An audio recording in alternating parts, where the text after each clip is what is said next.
The attorney's words hit me like a physical blow. To my biological daughter, Lily Chen, I leave nothing. My estate goes entirely to my legitimate children, my real family. I sat frozen in that leather chair, the mahogany conference room suddenly spinning around me. Biological daughter. He knew. Richard Whitmore, the tech billionaire who'd humiliated me at every charity gala, every industry event, every moment our paths crossed for the past 15 years. He knew I was his daughter the entire time. My name is Lily Chen and I'm 34 years old. Until 5 minutes ago, I thought I knew exactly who I was, a self-made entrepreneur who'd built a revolutionary AI translation software from nothing. A woman who'd clawed her way out of poverty through sheer determination and 16-hour workdays. The daughter of Lin Chen, a Chinese immigrant housekeeper who cleaned Richard Whitmore's mansion for 20 years before dying of cancer when I was 12. I never imagined that the man who once told my mother people like you should know your place at a company dinner was actually my father. There must be some mistake. My husband David whispered beside me, squeezing my hand. His voice sounded shocked, supportive. I would later learn it was neither. The attorney, a silver-haired man named Gerald Morrison, adjusted his glasses and continued reading. Richard Whitmore's estate, valued at approximately $8.7 billion, will be divided equally among his 3 legitimate children, Catherine Whitmore, James Whitmore, and Robert Whitmore. Across the table, those 3 legitimate children sat like royalty reviewing conquered territory.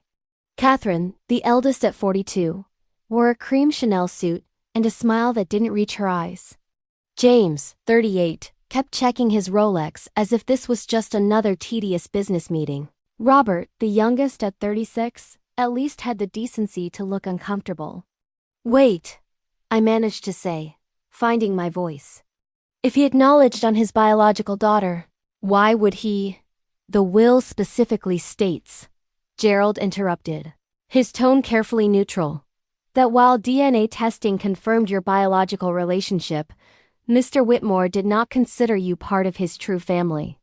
His exact words were, biology doesn't erase a lifetime of absence and difference. Difference. The word landed like a slap. I looked different. My mother was Chinese, my skin a shade darker than the Whitmore's porcelain complexions. I spoke differently, no private school polish, no Ivy League accent. I worked differently building my company from a studio apartment, not a trust fund office. Catherine leaned forward, her perfectly manicured nails drumming the table. I'm sure this is awkward for everyone, but our father made his wishes very clear. Perhaps it's best if we all just respect his decision and move on. Move on. As if 15 years of public humiliation could be erased with a polite dismissal. The memories flooded back. Every tech conference where Richard Whitmore saw me and looked away. Every time I pitched to investors and heard, we already partnered with Whitmore Industries, they have the real expertise. Every awards ceremony where he accepted recognition for supporting diversity in tech, while I stood in the audience, the daughter he refused to acknowledge. But there was one memory that burned brighter than all the others. 3 years ago, at the Tech Vision Summit in San Francisco, I just won the Innovation Award for my translation software, which used neural networks to preserve cultural context, something the big tech companies, including Whitmore Industries, hadn't managed to crack. As I walked off stage, award in hand, Richard Whitmore intercepted me in the hallway. Congratulations, he'd said, his voice cold. Though I'm sure you understand that real innovation requires more than a lucky algorithm. It requires legacy, connections, the kind of foundation that, he'd paused, looking me up and down, some people simply don't have access to. I'd smiled tightly. Funny, I thought innovation required talent and hard work, but I guess we all work with what we're given. Mr. Whitmore. His eyes had flashed with something anger, maybe recognition before his wife appeared, and he walked away without another word. I never told anyone about that exchange. Not even David, who'd been waiting for me in the hotel lobby, flowers in hand, ready to celebrate my success. David, my husband of 5 years. My supposed partner and supporter. We should go, David said now, standing up and placing his hand on my shoulder. This has been enough of a shock for one day. Actually, Gerald said, pulling another document from his briefcase. There is one more matter. Lily, your husband requested I schedule this meeting for today specifically. He has some papers that require your signature. David's hand tightened on my shoulder. Gerald, maybe now isn't the best time. No, it's fine, the attorney said, sliding a folder across the table. David insisted it was time-sensitive. Something about restructuring your company? My company. Translingua, the business I'd built from scratch. The software I'd coded in my apartment while working 3 jobs. The patent I'd filed with my last $200. I opened the folder, my hands trembling slightly. Legal documents. Dense paragraphs of corporate jargon.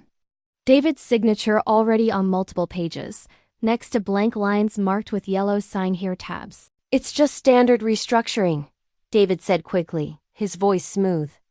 Remember we talked about this? Bringing in additional investors, expanding the board. You've been so stressed lately. I wanted to handle the legal details for you. Something in his tone made my skin crawl. The same instinct that had helped me survive in the cutthroat tech world. The same intuition that had warned me when investors were trying to lowball me or steal my ideas. It was screaming now. I started reading. Really reading. Lily Chen hereby relinquishes all ownership stakes in Translingua AI. My vision blurred. I kept reading. Transferring full controlling interest to David Morrison, effective immediately. The room tilted. In exchange for standard employee salary and benefits package. David, I whispered, looking up at him. What is this? His face had changed. The concern was gone, replaced by something harder, colder. Something I'd never seen before in 5 years of marriage. It's a business decision, Lily. The company needs proper management, real leadership. You're brilliant with code, but you're not a businesswoman. We both know that. Across the table, Catherine Whitmore made a small sound, not quite a laugh, but close. She was watching this scene unfold with obvious amusement. You've been planning this, I said slowly, pieces clicking together. The timing of this meeting. Right after finding out about Whitmore. Right when I'd be most vulnerable. Sign the papers, Lily, David said, his voice harder now. Everything's already in motion. The board meeting happened this morning. The investors have been notified. Your signature is just a formality. A formality to steal my company, to transition it to competent ownership, he corrected. Look, you can either sign now and maintain some dignity, or you can fight it and lose everything in legal fees. Your choice. I looked at the papers in my hands. 5 years of marriage. 7 years of building my company. 34 years of fighting to prove I belonged in rooms where people looked at me and saw someone who didn't. And now, in one afternoon, I discovered my biological father was a billionaire who considered me unworthy of his name. And my husband was a thief trying to steal everything I'd built. But as I sat there, feeling the weight of betrayal crushing down on me, something strange happened. I remembered my mother's words, spoken to me the week before she died. Lily, powerful people will always underestimate you. Let them. And when they do, show them exactly what you're capable of. I set the papers down carefully, looked David directly in the eyes, and smiled. No. His confident expression flickered. What? I said no. I'm not signing anything. Lily, be reasonable. I am being reasonable, I interrupted, standing up. I'm being perfectly reasonable when I tell you that you've made a critical mistake today. David, both of you have. I looked at Catherine and her brothers. All of you have? Catherine actually laughed. Oh, this is precious. And what exactly are you going to do? You have no money, no family, no power. Our father's will is ironclad. Your husband's takeover is already complete. You're exactly where you've always been. Lily on the outside, looking in. I picked up my bag, holding David's gaze one last time. You're right about one thing, I've always been on the outside. And you know what you learn out there. You learn to fight. You learn to survive. You learn that the people on the inside, they're soft, comfortable, arrogant. I walked toward the door, then paused and looked back. If you're enjoying this story of betrayal and justice, don't forget to subscribe to see how a woman with nothing becomes the nightmare of everyone who underestimated her. I opened the door and walked out, leaving them all sitting there in their expensive suits and their comfortable certainty. They had no idea that the quiet girl they just humiliated was about to become the biggest threat they'd ever faced. Because here's what none of them knew.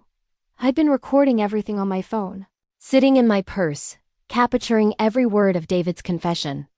I had backups of all my company's code and encrypted servers they didn't know existed. And I'd learned something invaluable from watching Richard Whitmore operate all these years. I'd learned exactly how to destroy powerful people. And I was just getting started.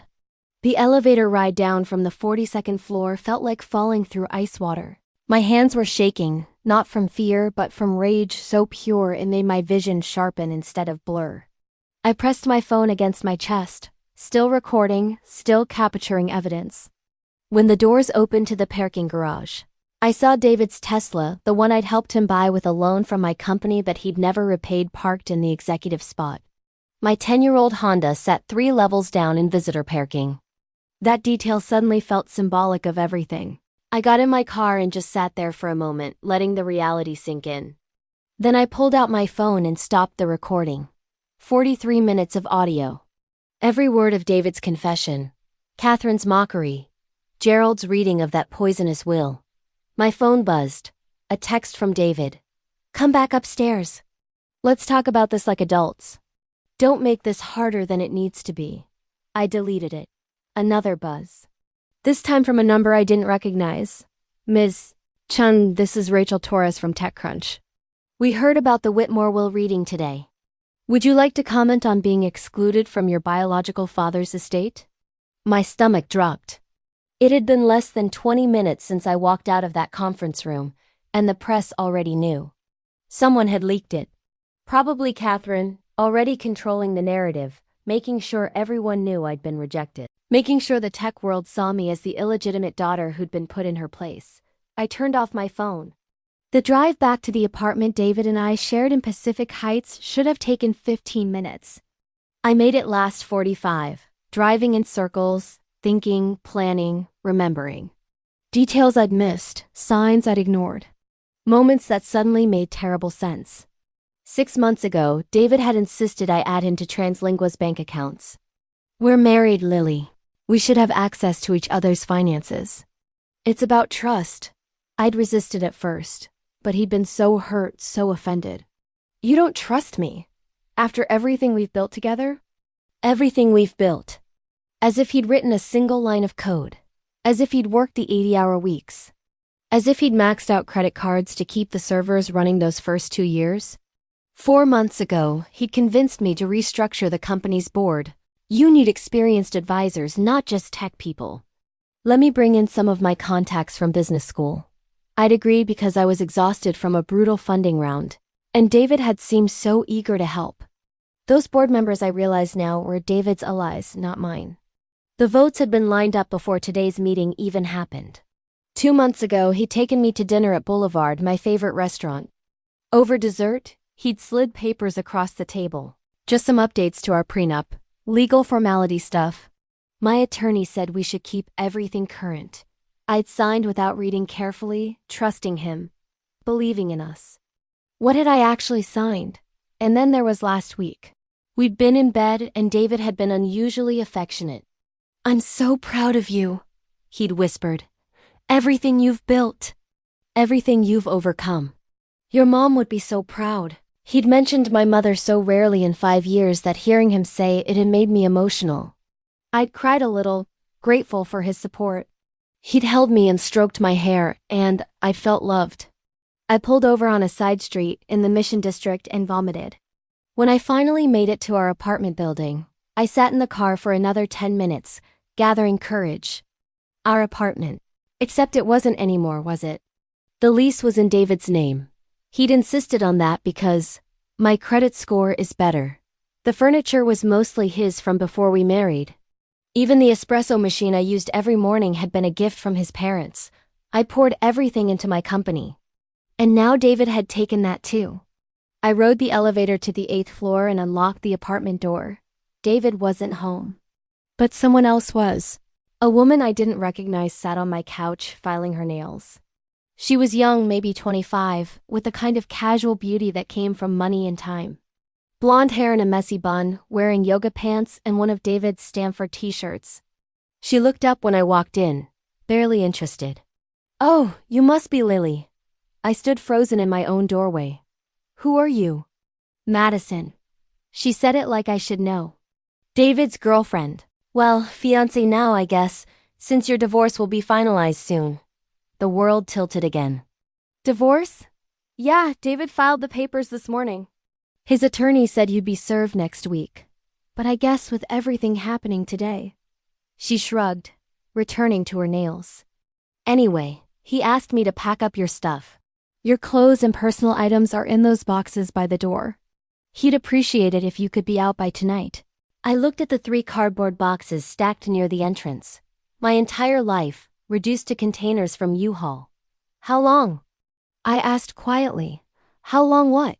"How long have you been sleeping with my husband?" Madison finally looked at me, really looked at me, and I saw something in her eyes that was almost pity. "About 2 years. But before you get all dramatic, it's not like he loved you or anything. He told me from the beginning that marrying you was about the company. He just had to wait until it was worth enough to make the divorce settlement valuable." 2 years. We'd celebrated our 3rd anniversary 2 years ago. I'd planned a surprise trip to Napa. David had seemed so happy. "The company's not his to keep," I said. "I didn't sign the papers." Madison laughed. "Doesn't matter. David said the board vote already happened. You're out either way. He was just being nice, offering you a salary to stay on as an employee." She stood up, stretching. "Look, I know this sucks for you, but honestly, David said you've been kind of a mess lately anyway. Obsessed with work, no social life, boring in bed. Maybe this is good for you. Fresh start and everything." I looked at this girl because that's what she was. Just a girl wearing my husband's shirt in my apartment, and I realized something important. She wasn't the enemy. She was just another tool David was using. Another person who'd underestimated what I was capable of. "You're right," I said calmly. "This is good for me. Thank you for packing my things." I grabbed the boxes and walked out, leaving Madison looking confused by my lack of drama. In the hallway, my phone buzzed again. I'd turned it back on in the car. 53 messages, 12 voicemails. All from reporters, former colleagues, investors. But one message stood out. From an unknown number. "Miss Chen, my name is Patricia Morrison. I'm an attorney specializing in corporate fraud and tech litigation. I'd like to discuss your situation. No charge for consultation. You're being set up, and I think I know how to prove it. Morrison." The same last name as Gerald, the Whitmore family attorney. I called the number. A woman's voice answered immediately. "Miss Chun, thank you for calling back. How do you know what's happening to me?" "Because Gerald Morrison is my ex-husband. And when he called me this afternoon, bragging about handling the Chun problem for the Whitmores, I started digging." Her voice was sharp, intelligent. "Did you know that David Morrison is Catherine Whitmore's cousin? Her mother's sister's son?" Everything stopped. "What?" "Your husband is related to the Whitmores. Has been this whole time. And based on what Gerald let slip, this whole thing, your marriage, the company takeover, the timing of the will reading, it was coordinated." I leaned against the hallway wall, boxes at my feet. "Why are you telling me this?" Patricia was quiet for a moment. "Because Gerald destroyed me in our divorce. Used every legal trick, every connection, every advantage to make sure I got nothing. And the Whitmores backed him up because I knew too many of their secrets." Her voice hardened. "I've spent 5 years waiting for a chance to hurt that family. And you, Miss Chen, just became that chance. What do you want in return?" 20% of whatever we recover. And the satisfaction of watching Catherine Whitmore's face when she loses. I thought about my options. I had 3 boxes of belongings, a 10-year-old Honda, and approximately $12,000 in my personal checking account, the only money David didn't have access to. Everything else was frozen in company accounts he now controlled. But I also had something they didn't know about. Encrypted backups of all my code, all my research, all my patents. Years of work they thought they'd stolen. And I had rage. Pure, focused, intelligent rage. "Okay," I said. "When can we meet?" Tonight. There's a coffee shop on Valencia Street called Ritual. 9 p.m. Come alone. She hung up. I stood in that hallway, looking at my 3 boxes of belongings, and I started to laugh. Not hysterical laughter, cold, determined laughter. They'd taken everything from me. My father's name, my husband's loyalty, my company, my home. But they'd made one critical mistake. They'd left me alive, angry, and with nothing left to lose. And a woman with nothing to lose is the most dangerous thing in the world. I picked up my boxes and walked to the elevator.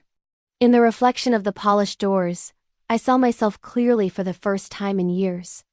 Not the girl trying to prove herself worthy of rooms full of rich people. Not the wife trying to make a marriage work. Not the daughter seeking approval from a father who'd never wanted her. Just Lily Chen, the woman who'd built something from nothing once, and was about to do it again. Except this time I wasn't building a company. I was building a war. Ritual coffee at 9 p.m. was nearly empty. Just a barista wiping down the espresso machine and a graduate student typing furiously in the corner, headphones blocking out the world. Patricia Morrison sat at a table near the back, a laptop open in front of her and 2 cups of coffee already waiting. She was in her mid-40s, sharp-featured, with gray-streaked black hair pulled into a severe bun. She wore a charcoal suit that had seen better days, but was immaculately maintained. She looked up when I approached, her eyes assessing me in seconds. "You look like hell.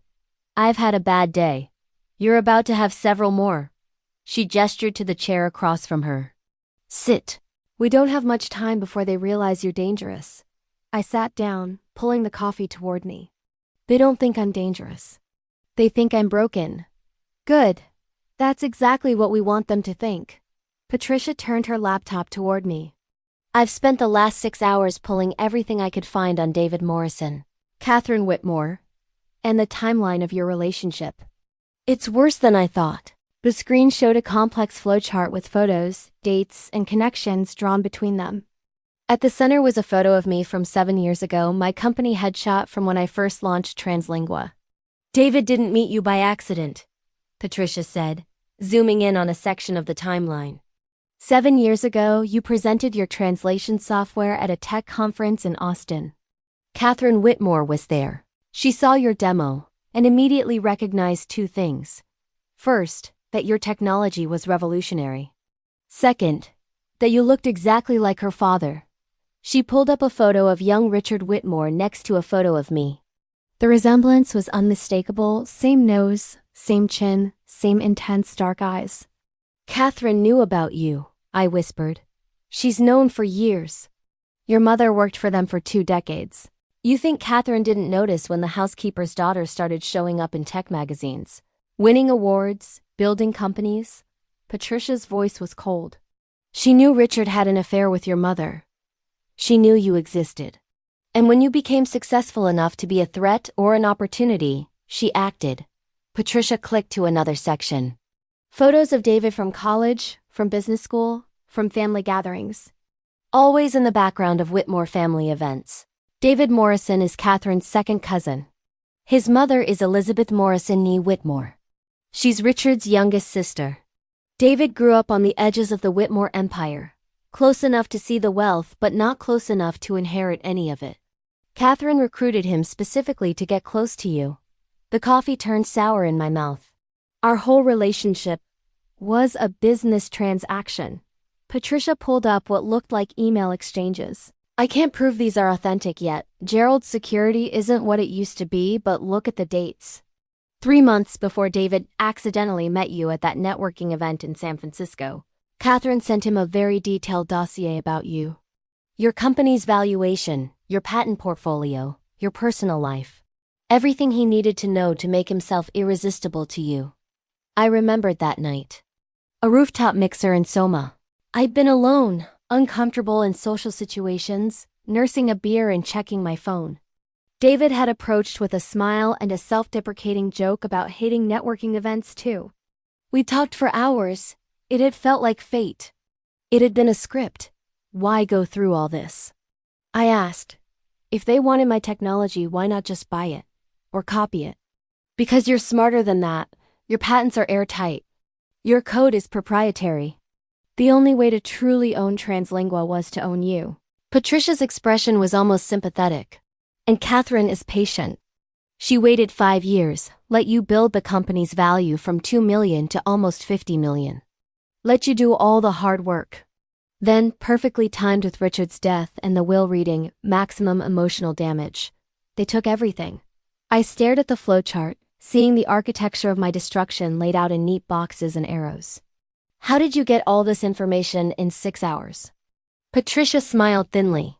Gerald keeps his passwords on a post-it note in his desk drawer. I was married to him for 12 years.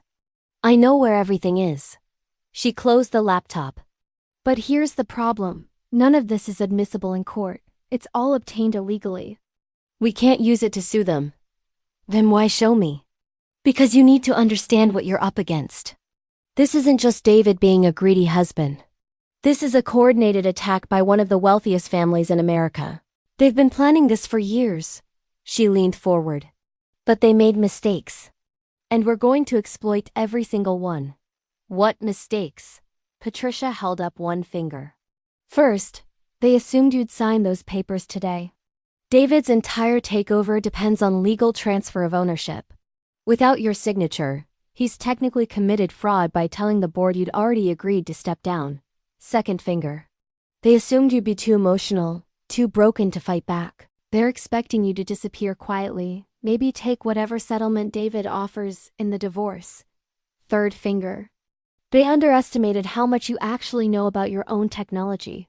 David thinks he has your code because he has access to the company's servers. What he doesn't know is whether you have backups, alternate versions, proprietary elements you never uploaded. I felt something shift in my chest. The first spark of hope I'd felt all day. I have backups, I said quietly. Encrypted. In servers they don't know about. Not just code research notes, algorithm development, everything. Translingua isn't just software. It's 7 years of my life, my insights, my innovations. David can't replicate it. He barely understands how it works. Patricia's smile widened. Perfect. Then here's what we do. First, you file a formal complaint with the board tomorrow morning. You never authorized David to speak on your behalf. You never agreed to step down. Every action they took today was based on fraudulent representation. They'll just say it's marital drama. Let them. Because while they're dismissing you as an emotional ex-wife, you'll be doing something else. Patricia pulled out a folder. You're going to start a new company. Same technology, better implementation. You'll launch it before David can even figure out how to operate what he stole. I can't. Non-compete clause in my employment contracts. Employment contract with a company you founded and still legally own until you sign otherwise? That won't hold up. Patricia was already writing notes. Besides, you're not competing. You're innovating. Translingua does translation. Your new company will do what? Real-time cultural context interpretation. Emotional tone analysis? Something they can't claim is the same product. My mind was already racing. I'd had ideas for years features. I'd wanted to add to Translingua but couldn't because the current codebase was too rigid. Improvements that would require rebuilding from scratch. David had the old version. I could build the future. I'll need funding, I said. I have $12,000. You'll need more than money. You'll need allies. Patricia slid a business card across the table. This is Marcus Chen. He's a venture capitalist in Singapore. Also, coincidentally, your second cousin on your mother's side. I stared at the card. I have family? Your mother had a brother who moved back to China before you were born. Marcus is his son. He's been following your career for years, hoping you'd reach out. I called him this afternoon. Patricia's expression softened slightly. He wants to help. He never forgot what the Whitmores did to your mother, how Richard used her and threw her away. He's been waiting for an opportunity to hurt them. The coffee shop door opened. A man walked in, mid-30s, wearing an expensive suit that looked out of place in the casual Valencia Street atmosphere. He scanned the room, spotted us, and walked over. Lily Chun? His English had a slight British accent, international school education. I'm Marcus Chen, your cousin. I stood automatically. unsure what to do. He solved the problem by pulling me into a brief, warm hug. "I'm sorry we're meeting under these circumstances," he said, sitting down. "But Patricia briefed me on the situation. This is unacceptable. Family doesn't abandon family." Coming from a stranger who shared my last name, the word family hit differently than it ever had coming from David. "I've prepared a preliminary investment proposal," Marcus continued, pulling out his phone. "$5 million to start. We'll structure it as a loan, not equity, so you maintain full ownership. Interest-free for the first 2 years. Why would you do this?" I asked. "You don't know me." Marcus's expression hardened. "I know the Whitmores. My father, your uncle, worked for Richard for 3 years in Shanghai before Richard cheated him out of a business deal and had him blacklisted. It destroyed his career. And your mother..." He paused. "Your mother wrote to my father once when you were 5 years old. Asked if he could help her, if she could come back to China with you." He was too proud to answer, too angry at Richard to want anything to do with that situation. He regretted it until the day he died.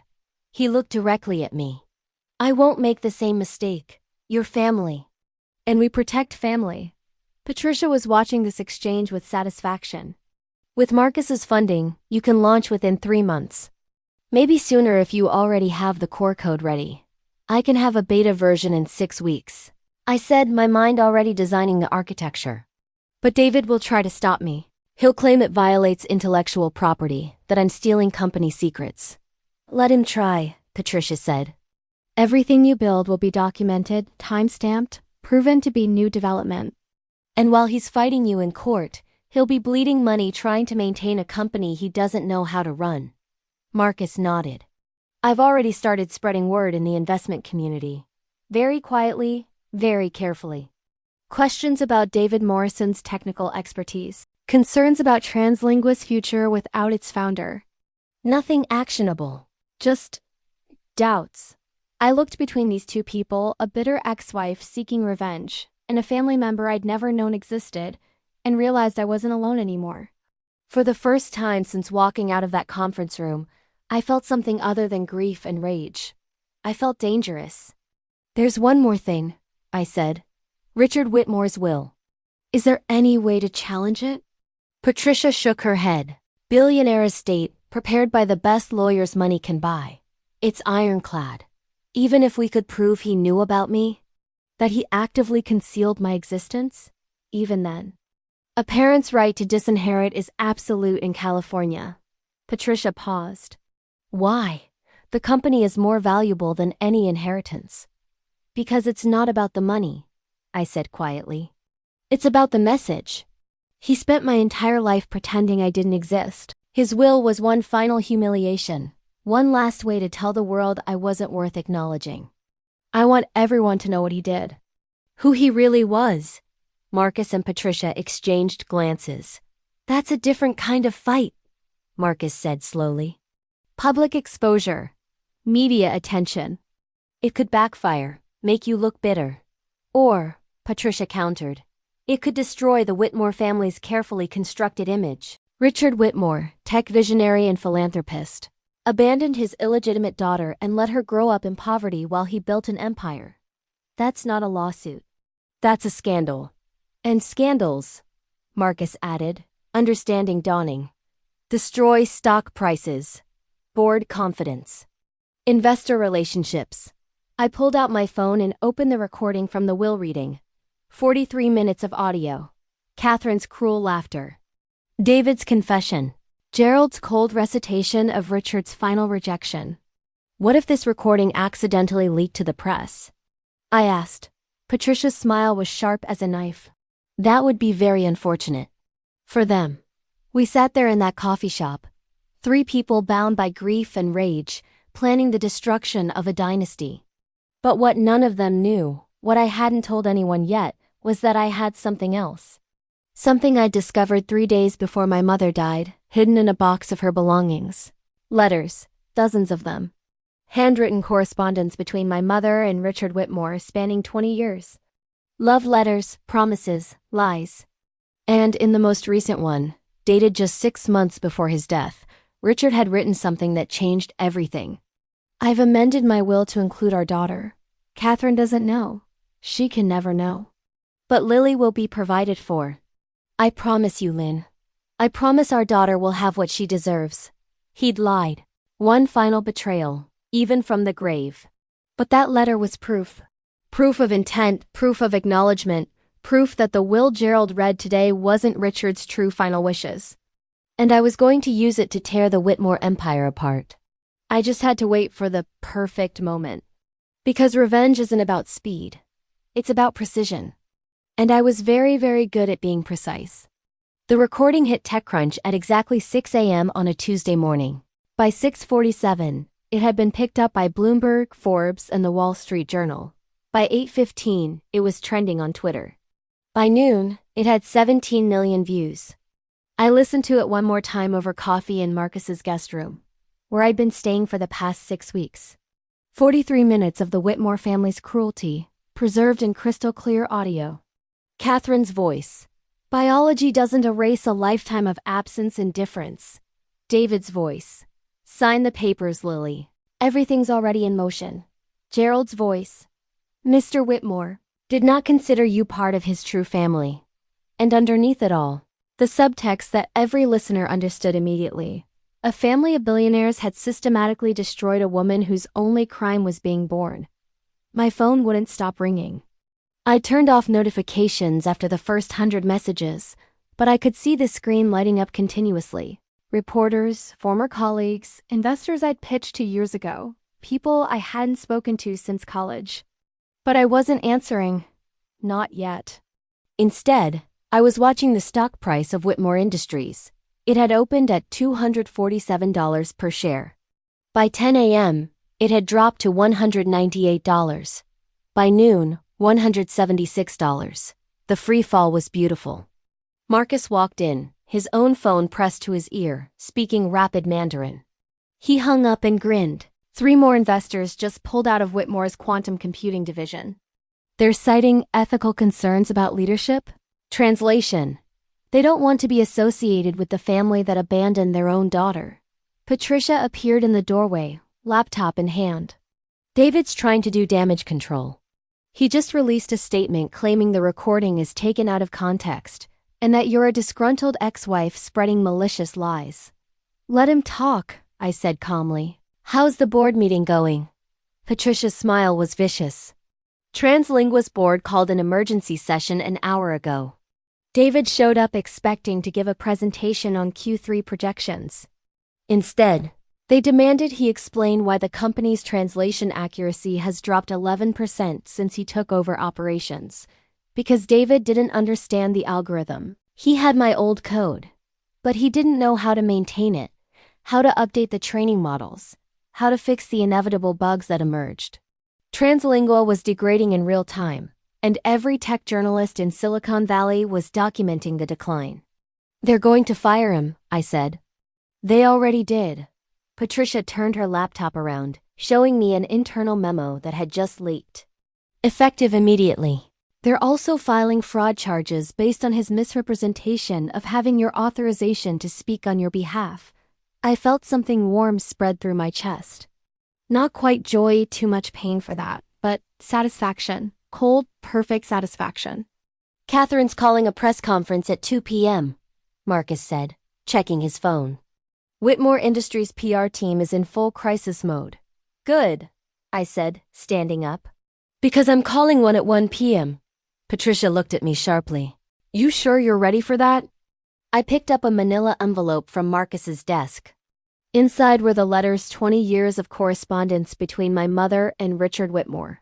I'd had them authenticated, verified, dated by 3 separate forensic document experts. I'm ready. The press conference was held at a small venue in downtown San Francisco. Not a fancy hotel ballroom, I couldn't afford that. Just a community center that Marcus had rented for 2 hours. But every major media outlet showed up. I stood at a simple podium, wearing a navy suit I'd bought from Target with my dwindling savings. No makeup, no styling. Just me. Lily Chen, the woman they'd tried to erase. Thank you for coming. I began, my voice steady. My name is Lily Chen. 6 weeks ago, I discovered that Richard Whitmore, the tech billionaire who died last month, was my biological father. I learned this at the reading of his will, where he acknowledged our DNA connection, but stated that I was not part of his real family. He left his $8.7 billion estate entirely to his legitimate children. Cameras flashed. Reporters scribbled notes. I continued. What I didn't know until recently was that my father had been planning to include me in his will. That he'd promised my mother, his housekeeper, his mistress, the woman he used for 20 years, that I would be provided for. I held up the letters and the camera zoomed in. These are personal letters between Richard Whitmore and my mother, Lin Chen. In them, he acknowledges me as his daughter. He expresses love for my mother. He makes promises. I opened the most recent letter, dated 6 months before his death. Quote, I've amended my will to include our daughter. Catherine doesn't know. She can never know. But Lily will be provided for. I promise you, Lynn. I promise our daughter will have what she deserves. The room exploded with questions. I raised my hand for silence. The will that was read to me 6 weeks ago was not my father's true final wishes. Someone changed it. Someone made sure that his promise to my mother was broken. And based on the timeline, the suspicious nature of the document alterations, and the coordinated attack on both my inheritance and my company, I believe that someone was his daughter, Catherine Whitmore, working with her family attorney and my soon-to-be ex-husband. I played a clip from the recording. Just 30 seconds. Catherine's laugh. Her casual cruelty. People like you should know your place. This is who the Whitmores really are, I said quietly. Not the philanthropists you see in Forbes magazine. Not the visionaries who claim to champion diversity in tech. They're people who use others and throw them away. Who steal inheritances from their own blood. Who orchestrate the destruction of a woman's entire life because she dared to exist. A reporter from Bloomberg raised her hand. Ms. Chen, what do you want? Is this about money? No, I said. This is about truth. My mother spent 20 years cleaning Richard Whitmore's mansion, raising his secret daughter alone. Dying of cancer that might have been treatable if she'd had access to the healthcare his wealth could have provided. She died believing he would keep his promise to me. I want the world to know he didn't. I want the world to know who these people really are. Are you suing the estate?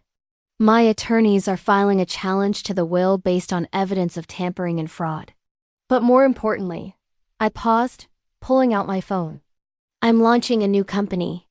It's called CultureLink AI. It does what Translingua tried to do, but better. Real-time translation that preserves not just words, but context, emotion, cultural nuance. Everything I've been working toward for 7 years. I pulled up the beta demo on the screen behind me. The interface was clean, intuitive, revolutionary. Everything David's stolen company would never be. CultureLink launches publicly in 2 weeks. It's already been backed by several prominent investors who believe in innovation over inheritance, in merit over manipulation. I looked directly at the cameras.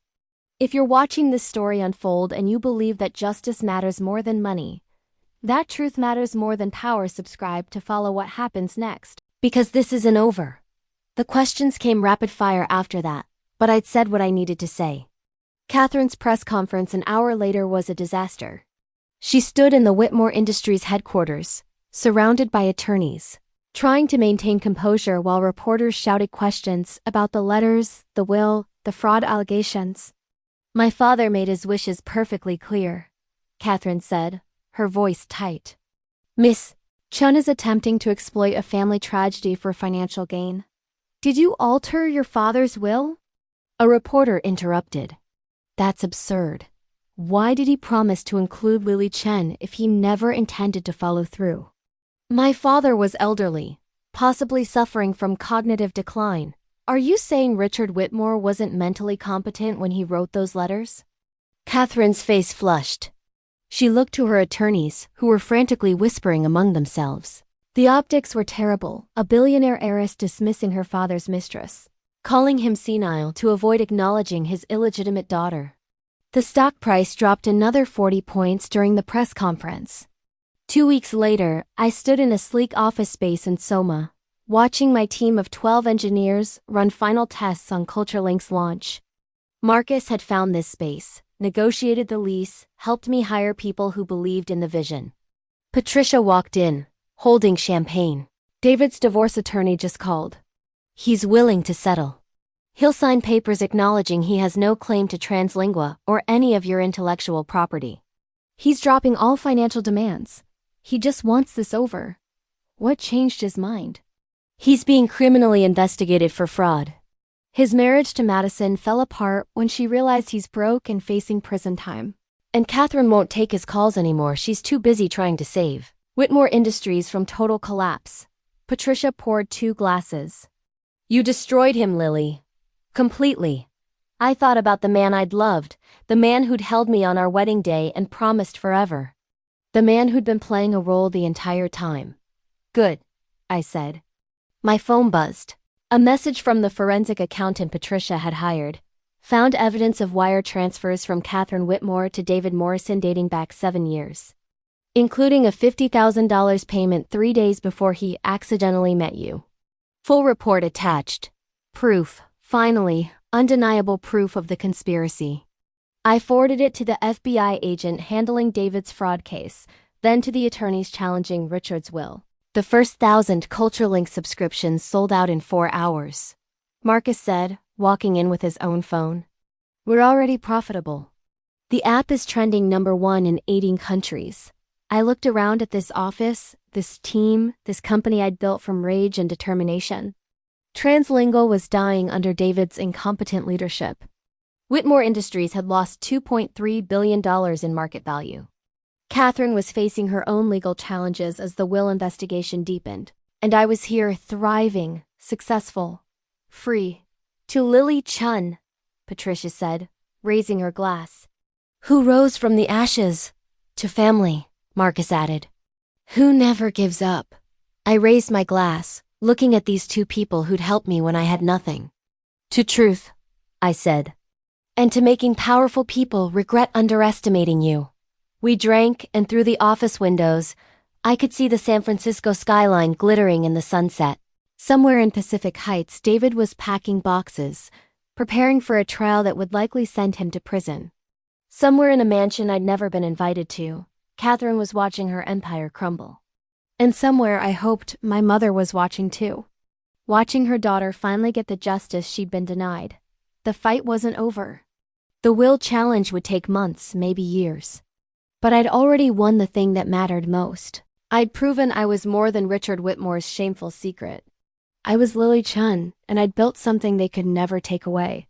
18 months after that first press conference, I sat in a conference room on the 45th floor of a building 3 blocks from where Gerald Morrison had read Richard Whitmore's will.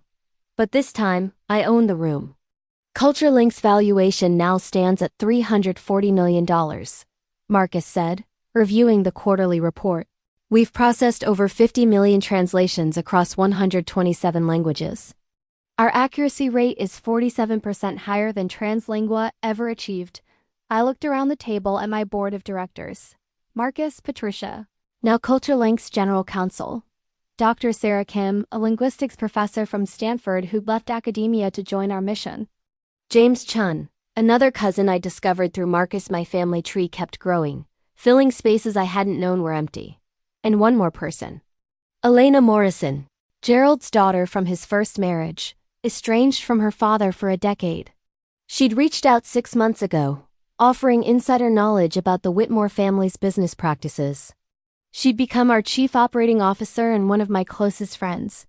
Translingua filed for bankruptcy this morning, Elena said, sliding a document across the table. The company David stole is officially worthless. Their remaining assets will be liquidated to pay creditors? I felt nothing. Not joy, not satisfaction. Just a distant acknowledgement that the universe had corrected an imbalance. What about David himself? Patricia asked. Serving 8 years at FCI Lompoc for wire fraud, corporate espionage and conspiracy, Elena replied. He'll be eligible for parole in 5, but with his record he won't get it. Madison divorced him 3 months into his sentence. Last I heard, she's engaged to a real estate developer in Orange County. 8 years. David would be 43 when he got out, his Stanford MBA worthless, his reputation destroyed. His name synonymous with corporate fraud. And Catherine? Marcus asked. Patricia smiled grimly. The will challenge concluded last month. The judge ruled that Richard's letters to Lin Chun constituted a verbal contract and demonstrated clear intent to provide for Lily. While the bulk of the estate still went to the legitimate children per the legal will, Catherine was ordered to pay Lily $43 million in damages for fraud, emotional distress, and interference with inheritance. I donated every penny to a scholarship fund for children of immigrant domestic workers. The Lin Chun Memorial Scholarship. My mother's name would help hundreds of kids get the education she'd never had the chance to pursue. But the real damage to Catherine is the company, Patricia continued. Whitmore Industries lost 62% of its market value. 3 major contracts were canceled due to the scandal. The board forced her to step down as CEO 8 months ago. She's currently facing multiple lawsuits from shareholders. James pulled up a recent photo on his tablet. Catherine Whitmore, photographed leaving a courthouse, her face drawn and aged, surrounded by lawyers.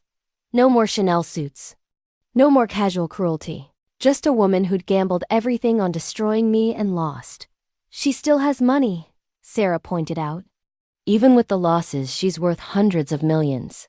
Money without reputation is just numbers in an account, I said quietly. She can't show her face at industry events. Her name is poison in Silicon Valley.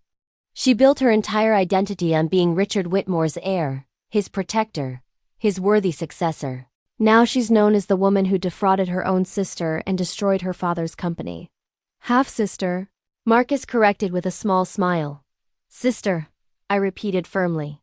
DNA doesn't lie, even when people do. Elena's phone buzzed. She glanced at it and laughed. Gerald just texted me. Apparently, James and Robert Whitmore, the other 2 legitimate children, are suing Catherine for mismanagement of the family estate. They're claiming her vendetta against you cost them billions in inheritance value. The irony was perfect. The family that had unified against me was now tearing itself apart. That evening I stood on the rooftop terrace of my new apartment in Russian Hill, not Pacific Heights, where David and I had lived in someone else's space. This was mine. Purchased with money I'd earned, filled with furniture I'd chosen, a home that belonged to no one but me. The view stretched across the bay, the Golden Gate Bridge glowing orange in the sunset. I could see Alcatraz in the distance, that famous prison on an island. David was in a different kind of prison now, and Catherine had built her own cage from greed and cruelty. My phone rang. An unknown number. I almost didn't answer, but something made me pick up. Miss Chun? An elderly voice, female, trembling slightly. My name is Dorothy Park. I was your mother's friend. We worked together, cleaning houses for wealthy families in Pacific Heights. My throat tightened. Mrs. Park, my mother mentioned you in her letters. I saw the news. Everything that happened with the Whitmores, with that terrible man you married. And I wanted to call because... She paused, gathering courage. Your mother would be so proud of you, Lily. Not because of the money or the success, but because you didn't let them make you small. You didn't let them tell you who you were. Tears burned behind my eyes. Thank you for calling. She used to tell me when you were just a little girl, my Lily is going to change the world. She's going to show all these rich people that worth isn't measured in dollars. And she was right. Dorothy's voice cracked. She was so right, honey. After we hung up, I stood there crying. Not from sadness, but from the weight of finally understanding what my mother had known all along. I was never fighting for Richard Whitmore's approval. I was fighting to prove that his rejection meant nothing. That the opinion of cruel people is worthless. That building something real, something good is worth more than any inheritance. 6 months later, CultureLink went public. The IPO raised $2.1 billion.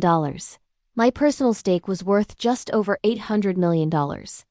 I was officially wealthier than Catherine Whitmore, and I'd done it without stealing, without lying, without destroying anyone who trusted me. The night of the IPO celebration, Marcus raised a toast at the company party.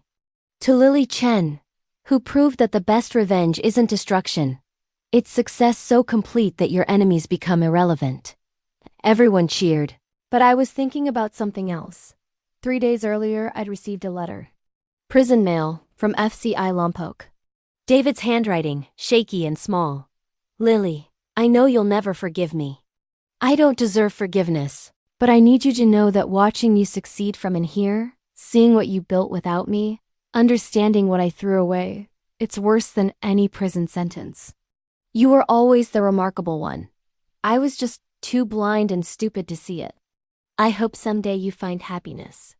You deserve it more than anyone I've ever known. I'd burned the letter. Not out of anger, but because his opinion, his regret, his remorse, his belated recognition of my worth meant nothing to me anymore. David Morrison was a stranger who'd once played a role in my life. His guilt was his problem, not mine. 2 years after the will reading that had destroyed my world, I stood at a podium in Washington, D.C., testifying before Congress about AI ethics and cultural preservation in technology. The future of translation isn't just about converting words, I said to the assembled senators and representatives. It's about preserving meaning, context, humanity. It's about ensuring that technology doesn't erase the beautiful complexity of human communication across cultures. After the hearing, a young woman approached me in the hallway. She was maybe 22, South Asian, wearing an MIT hoodie.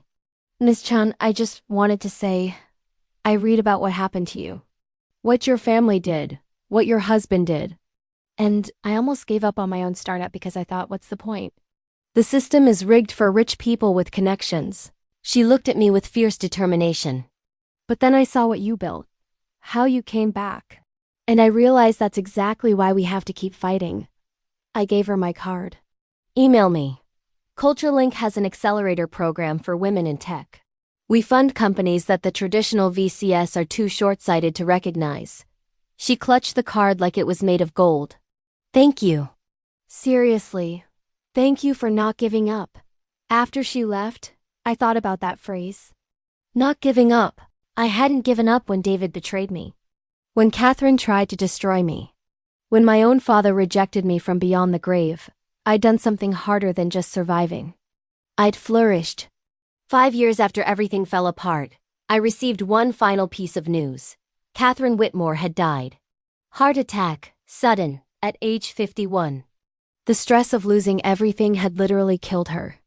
I didn't attend the funeral, but I did send flowers to her brothers, James and Robert, who'd lost a sister even if I'd gained nothing from knowing her. The obituary in the Times mentioned her role as CEO of Whitmore Industries, her father's legacy, her contributions to technology. It didn't mention what she'd done to me. History, written by expensive publicists, had glossed over her cruelty. But I didn't need the Times to remember. The people who mattered knew the truth. That night, I visited my mother's grave for the first time in months. I'd bought her a proper headstone with my first CultureLink paycheck. Black granite, simple and elegant, with an inscription I'd chosen carefully. Lin Chun, 1960 to 2018, beloved mother. She taught her daughter that worth is built, not inherited. I sat on the grass, looking at her name carved in stone. I did it, Mom, I whispered. I showed them what we're made of. What you always knew I could be. The wind rustled through the trees, and I imagined it was her voice, proud and certain. I never doubted you, baby. Not for 1 second. Today, CultureLink employs over 2,000 people across 15 countries. We've translated communications for the UN, for international medical organizations, for families separated by language and distance. Every translation preserves a little bit of humanity in an increasingly automated world. I'm 39 years old. I'm single and happy that way. I have family cousins and second cousins and people who share my last name and actually want to know me. I have friends who value me for who I am, not what I can give them. And I have something David, Catherine, and Richard Whitmore never understood. I have peace. Because here's the truth they died without learning. The best revenge isn't ruining your enemies' lives. It's building a life so extraordinary that their betrayal becomes just a footnote in your story, a small sad chapter in a much larger journey. Richard Whitmore tried to erase me. He failed. David Morrison tried to steal from me. He failed. Catherine Whitmore tried to destroy me. She failed, and I didn't just survive them. I made their names irrelevant. That's not revenge. That's justice. He tried to deny the first existed. She tried to steal what I built. They thought biology and betrayal would break me. But I learned that the best answer to people who underestimate you isn't anger, it's success so complete they can't even comprehend what you've become. If this story of rising from betrayal inspired you, subscribe to see more stories of people who turn their pain into power. Because sometimes the best way to win isn't fighting back, it's building something your enemies could never imagine, and watching them disappear in the light of what you've become. The little girl who once cleaned houses alongside her mother grew up to change the world. And that's a legacy no one can ever take away.